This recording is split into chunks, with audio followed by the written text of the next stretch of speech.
Hello everyone, and today I'm going to be showing you how to uninject the Zephyr client. So if you've got the Zephyr client installed, you no longer want the Zephyr client installed.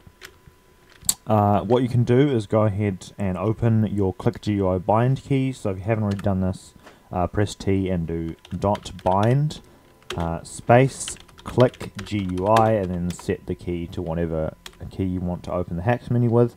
Then you're going to go ahead and press that key, and that's going to bring up the hacks here. And it's going to be under miscellaneous that we're going to want to go under, which is just titled MISC. I'll go ahead and right click this. It's going to open up a menu here.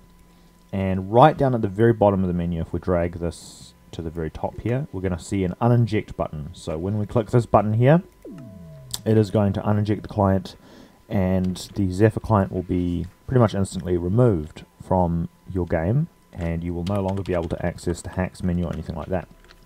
And that's how you uninstall the Zephyr hacked client. Thanks for watching and have a nice day. Goodbye.